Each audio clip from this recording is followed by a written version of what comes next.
1월 6일 요한복음 2장 1절로 12절 물을 포도주로 바꾸신 표적입니다.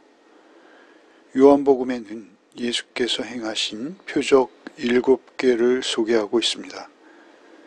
그 가운데 첫 번째 표적인 갈릴리 가나의 혼인잔치에서 물을 포도주로 바꾸신 표적입니다. 이 표적은 그 표적 자체도 중요하지만 그 표적이 의미하는 바가 굉장히 깊고 풍성한 뜻들을 가지고 있다는 사실입니다. 같이 한번 살펴보시겠습니다. 먼저 1절로 5절을 읽도록 하겠습니다. 사흘째 되는 날 갈릴리 가나에 혼례가 있어 예수의 어머니도 거기 계시고 예수와 그 제자들도 혼례의 청함을 받았더니 포도주가 떨어진지라. 예수의 어머니가 예수에게 이르되 저들에게 포도주가 없다 하니 예수께서 이르시되 여자여 나와 무슨 상관이 있나이까. 내 때가 아직 이르지 아니하였나이다. 그의 어머니가 하인들에게 이르되 너에게 무슨 말씀을 하시든지 그대로 하라 하니라. 먼저 우리는 이 가나의 혼인잔치에서 있었던 표적에 대해서 그 의미를 알기 위해서는 성경에서 이 잔치에 대해서 어떤 한 의미를 가지고 잔치가 일관되이 비유되고 있다라는 사실입니다. 모든 잔치 가운데 가장 큰 잔치는 혼인잔치죠. 이 혼인잔치가 한창 진행 중인데 포도주가 떨어진 것이죠. 많은 사람들이 잔치의 분위기를 즐기고 있었는데 포도주가 떨어진다는 것은 잔치가 끝난다라는 것입니다. 잔치가 파한다는 것이죠. 잔치가 시들해졌습니다. 그런데 예수께서 포도주를 만드시죠. 그로 인해서 잔치는 회복되어지고 잔치가 큰 기쁨의 잔치가 되어진다라는 것이 이 표적의 중심 내용이죠. 이 잔치가 의미하는 바는 무엇일까요? 그것은 종말의 구원을 의미하는 것입니다. 하나님께서는 구원을 잔치로 비유하셨죠. 구약에서도 이러한 개념은 우리에게 익숙한 개념입니다. 우리가 잘 알고 외우는 시편 23편이 있죠. 하나님의 백성 곧 다윗이 악의 세력들에 의해서 쫓깁니다. 사망의 음침한 골짜기를 헤매이는 그러한 목숨이 경각에 달린 위기죠. 그런데 그때 하나님께서 다윗을 구원하시고 그리고 내 원수의 목전에서 내게 상을 베푸시고 상을 베푸신다는 것은 잔치를 베푸는 것이죠. 내 잔이 넘치나이다 이렇게 고백하시죠. 물론 포도주를 따르는 그러한 잔이죠.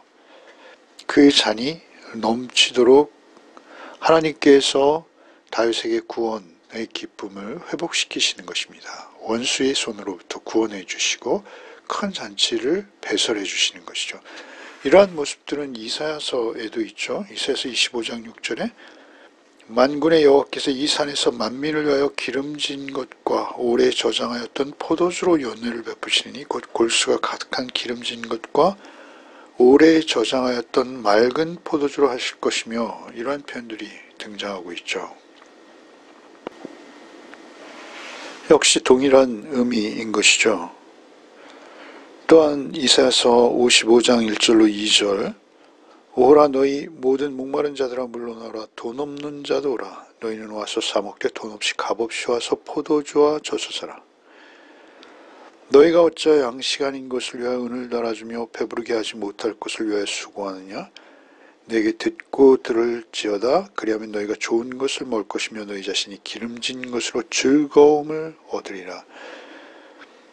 결국 잔치에 초대받는 의미는 무엇입니까? 그것은 하나님의 구원의 잔치에 참여하는 것이죠.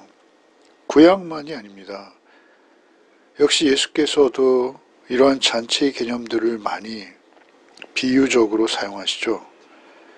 예수님 자신이 그 잔치를 배설하는 분으로 인식되어집니다. 먹기를 탐하고 포도주를 즐기는 사람이라는 별명까지 얻을 지경이었죠. 세리와 죄인들을 초청하신죠. 그리고 또한 직접 삭개오의 집에서 영접을 받으시죠. 탕자의 비유를 말씀하시죠. 탕자의 비유에서 결국 돼지 쥐엄열매밖에 먹을 수 없었던 탕자가 아버지의 집으로 돌아오자 그 구원이죠. 결국 살찐 송아지, 아버지의 상속자로서의 권한을 회복하는 모습에 이르게 되는 것이죠. 비유에서도 그렇게 어떤 임금이 베푼 혼인잔치도 있죠. 잔치에 초청되었으나 응하지 않는 사람들의 비유도 있습니다. 이렇게 여러 가지 비유들로 잔치를 활용하시죠. 그리고 결국은 우리가 잘 알듯 사도 요한의 계시록에는 예수님의 구원잔치를 천국의 혼인잔치로 비유하시죠. 특별히 사도 요한께서 어린 양이라는 표현을 굉장히 자주 사용하시죠. 그 어린 양이 신랑 되시고 성도가 신부되는 천국의 어린 양의 혼인잔치죠. 그런데 세례자 요한도 우리가 앞서 또 요한복음에서 강조하는 것은 무엇이죠? 예수께서 세상 죄를 대신 지시는 하나님의 어린 양이라고 불려지지 않습니까? 세례 요한에게 그렇게 불려진 예수님, 그 예수님의 혼인잔치가 계시록에서 사도 요한은 천국잔치로 이렇게 표현하고 있는 것이죠. 결국은 우리가 공중권세 잡은 자들이 득세하는 이 땅에서 살아가지 않습니까? 여기는 모든 것이 결핍으로 특징지어지는 것이죠. 우리에게 능력이 모자라고 사랑이 결핍되어져 있고 지혜가 또 모자라고 우리는 여러 가지 이 땅에서의 제약 가운데에서 한계를 지닐 수밖에 없습니다. 항상 불만이 있고 아픔과 슬픔이 있고 사랑의 배신이 있고 처절한 생존 경쟁이 있습니다. 서로 빼앗고 빼앗기는 그러한 갈등과 증오가 이 땅 가운데 늘 있습니다. 그런데 예수께서는 완전히 결핍이 없는 어떠한 고난도 없는 그러한 즐거움과 기쁨만이 있는 그러한 잔치, 결혼잔치와 같은 그런 흥겨운 잔치로 대변되어지는 하나님 나라로 우리를 초청하시는 것이죠. 그것이 구원입니다. 결국 이 가나의 혼인잔치 비유가 의미하는 것은 무엇입니까? 여기 4절에 보면 예수께서 이르시되 여자여 나와 무슨 상관이 있나이까 내 때가 아직 이르지 아니하였나이다. 예수님의 때는 언제입니까? 그것은 십자가와 부활로 상징되어지는 구원의 때인 것이죠. 이제 예수께서 막 사역을 시작하시고 7가지 표적 중에 첫 번째 표적이 등장하는 이 시간은 아직 예수님의 구원을 완성할 때가 되지 않은 것이죠. 그럼에도 불구하고 이 가나의 혼인잔치에서 물이 포도주로 되는 기적을 통해서 표적을 통해서 예수께서는 비유적으로 예수께서 베푸시는 구원이 어떤 의미라는 것을 그들에게 드러내시는 것이죠. 6절부터 12절을 읽도록 하겠습니다. 거기에 유대인의 정결 예식을 따라 두세 통 드는 돌 항아리 6이 놓였는지라 예수께서 그들에게 이르시되 항아리에 물을 채우라 하신즉 아기까지 채우니 이제는 떠서 연회장에게 갖다 주라 하심에 갖다 주었더니 연회장은 물로 된 포도주를 맛보고도 어디서 났는지 알지 못하되 물 떠온 화인들은 알더라. 연회장이 신랑을 불러 말하되 사람마다 먼저 좋은 포도주를 내고 취한 후에 낮은 것을 내거늘 그대는 지금까지 좋은 포도주를 두었도다 하니라. 예수께서 이 첫 표적을 갈릴리 가나에서 행하여 그의 영광을 나타내심에 제자들이 그를 믿으니라. 그 후에 예수께서 그의 어머니와 형제들과 제자들과 함께 가버나움으로 내려가셨으나 거기에 여러 날 계시지 아니하시니라. 6절에 보시면 거기에 유대인의 정결 예식을 따라 두세 통 드는 돌 항아리 6이, 유대인의 정결 예식, 그것은 무엇입니까? 물 항아리인데요. 그 물 항아리에 준비되어진 물로 그들은 깨끗이 씻고 잔치에 참여하는 것이죠. 그러니까 잔치에 참여하는 유대인들의 조건은 뭐였습니까? 그 이전까지, 예수께서 오시기 이전까지는 물로 깨끗게 하는 법을 따르는 것이죠. 그런데 이제는 예수께서 그 물을 포도주로 바꾸시는 것이죠. 이제는 물이 아니라 포도주로, 이제는 예수의 표적으로. 사실 예수께서 보이신 표적은 유대인들, 바리새인들이, 그 유대의 율법사와 서기관들이 예수께 표적을 보여달라고 요구할 때 예수께서 뭐라 하십니까? 요나의 표적밖에 너에게 보일 표적이 없다, 이렇게 말씀하시거든요. 그러니까 사실은 그 요나의 표적이 의미하는 바는 십자가와 부활이죠. 그렇게 예수께서는 그 십자가와 부활로 유대인의 정결 예식, 물로 깨끗해지는 법이 아니라 이제는 십자가에 흘리신 보혈로 그들이 힘입어서 하나님의 나라의 영원한 생명의 소망을 가지고 거듭나지는 그러한 예수님의 표적을 통해서 새롭게 바뀔 것이라는 것이죠. 이제는 구약의 율법이 예수께서 오신 새로운 십자가와 부활의 표적으로, 십자가와 부활의 복음으로 새롭게 바뀔 것을 예고하시는 것이죠. 유대인의 정결예식 따라 두세 통 드는 돌 항아리 6이 있었습니다. 그런데 거기에 예수께서 물을 채우라 하셨는데 그것을 떠다 주니 그 포도주로 변했는데 그 포도주는 10절에 보면 사람마다 먼저 좋은 포도주를 내고 취한 후에 낮은 것을 내고는 그대는 지금까지 좋은 포도주를 두었도다. 그러니까 이 두 번째 포도주, 무엇과도 비교할 수 없이 좋은, 완전한, 훌륭한 그러한 포도주가 되어버린 것이죠. 11절에 예수께서 이 첫 표적을 갈릴리 가나에서 행하여 그의 영광을 나타내셨다. 그의 영광.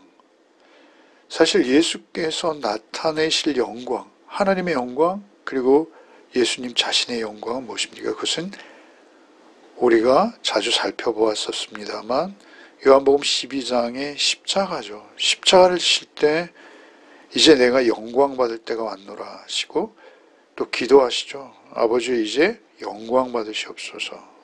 하늘에서 큰 소리가 나고 내가 영광을 받았거니와 또 받을 것이다. 이렇게 답변이 들려오는 대목을 우리가 묵상한 바 있습니다. 그렇게 갈릴리 가나에서 행하여 그의 영광을 나타내심에 제자들이 그를 믿으니라 또 이렇게 말씀하시죠. 그를 믿었다라는 것은 어떤 신적인 물이 포도주로 변하게 하는 예수님의 크신 능력을 보고 그들이 믿었죠. 그런데 사실 이 표적은 그들이 앞으로 이제 예수 그리스도의 제자로서 가장 큰 표적으로 그들 자신도 물이 포도주로 변하듯이 그들의 존재의 변화도 또한 이 표적에는 의미하는 바가 있습니다. 그러니까 물과 같은 존재가 포도주와 같이 그 화학 기호가 바뀌는, 형질이 바뀌는, 존재가 변화되어지는 그런 놀라운 기적을 그들 자신도 체험할 것이죠. 무엇으로요? 믿음으로.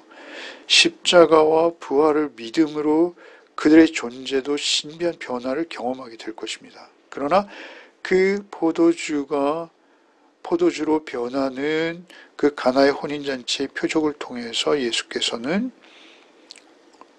십자가를 지실 때 드러낼 하나님 아버지의 영광, 그 영광의 의미를 여기서 나타내셨다라는 것이죠. 그 의미를 갈릴리에서 행하셔서 그 영광의 의미를 나타내셨다라고 우리는 해석할 수 있는 것이죠. 그 후에 예수께서 그 어머니와 형제들과 제자들과 함께 가버나움으로 내려가셨으나 거기 여러 날 계시지 아니하니. 이제 예수께서는 예수의 공적 사역을 시작하시는 것이죠. 예수의 공적 사역은 무엇입니까? 그것은 하나님 나라의 기쁨을 그들에게 도로 찾아주는 것입니다. 풍성한 결핍으로 특정되어지는 이 땅의 삶에서 예수께서 그들을 물이 포도주로 변하듯이 그들을 변화시키셔서 하나님의 백성으로 사단의 통치 아래 있던 그들의 아담적 굶주림의 상황을 돼지 주업 열매도 없어서 못 먹는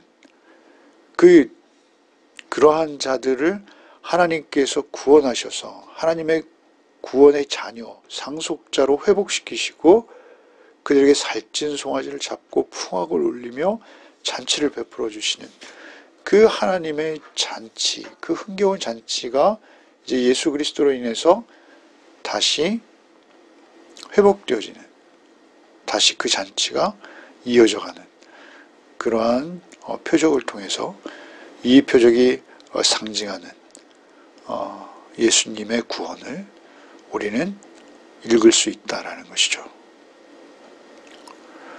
유대교나 또 우리가 사는 이 땅의 삶은 포도주가 떨어져서 파장한 끝나버리는 잔치와 같다라는 것이죠. 이러한 곳에서 우리는 예수 그리스도의 표적으로 말미암아 기쁨도 얻고 생명도 얻고 그리고 하나님 나라의 영원한 구원 잔치를 참여하게 된다라는 것을 의미적으로 우리는 볼 수가 있는 것이죠. 예수께서 왜 오셨나? 예수께서 앞으로 무엇을 하실까? 그리고 그 모든 표적과 예수님의 공생애를 통해서 예수께서 이루실 일이 무엇인지를 첫 표적에서 예수께서는 드러내시고 우리에게 보여주신다라는 점입니다. 함께 기도하겠습니다. 주님 감사합니다.